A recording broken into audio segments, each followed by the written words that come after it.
Social മീഡിയയിൽ nano banana തരംഗമായിരിക്കുന്നു. എന്നാൽ nano ബനാനയ്ക്ക് പിന്നിൽ ദുരൂഹതയുണ്ടോ? എക്സ്പ്രസ് വാർത്തയുടെ പുതിയ എപ്പിസോഡിലേക്ക് സ്വാഗതം. ഞാൻ സൗര്യ കണ്ണൻ.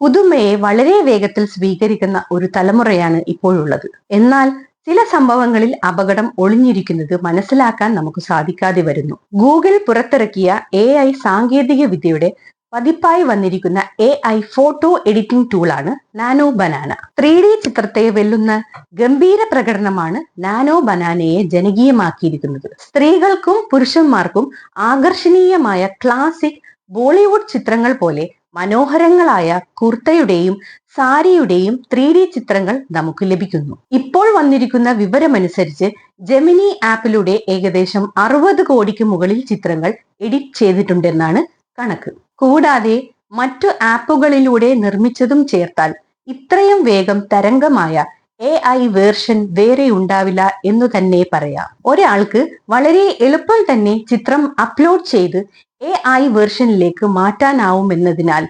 സാധാരണക്കാരനും നാനോ ബനാന ഉപയോഗിക്കുന്നു.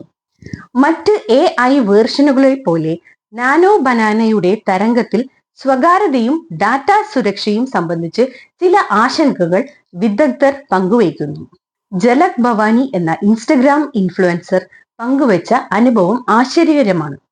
ജെമിനിയിൽ തന്റെ ഫോട്ടോ അപ്ലോഡ് ചെയ്ത ശേഷം അവരുടെ ഇടതു കൈയിലായി ഒരു മറുക് കാണപ്പെട്ടു. യഥാർത്ഥത്തിൽ അങ്ങനെ ഒരു മറുക് ജലക് ഭവാനിയുടെ ശരീരത്തിൽ ഉണ്ടായിരുന്നതാണ്.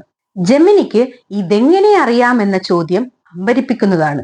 അപ്ലോഡ് ചെയ്യുന്ന ചിത്രങ്ങൾ സ്ഥിരമായി ഗൂഗിൾ സൂക്ഷിക്കാറില്ലെന്ന് AI കമ്പനികൾ ഉറപ്പു നൽകുന്നുണ്ട്. എങ്കിലും നാനോ ബനാനയെ സ്നേഹിക്കുമ്പോൾ കുറച്ചൊന്ന് ജാഗ്രത പാലിക്കണമെന്നും സാങ്കേതിക വിദഗ്ധർ പറയുന്നു.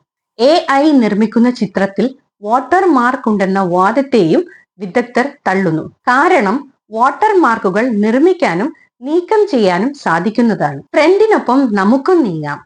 എങ്കിലും ചെറിയ ശ്രദ്ധ നമുക്കും ഉണ്ടാവേണ്ടത് ആവശ്യമാണ്. ആപ്പുകൾ ഉപയോഗിക്കുമ്പോൾ വരുന്ന പെർമിഷനുകൾ ശ്രദ്ധിക്കണം. നമ്മുടെ ക്യാമറയിലേക്കോ ഗാലറിയിലേക്കോ കടക്കാനുള്ള പെർമിഷൻ നൽകാതിരിക്കുക.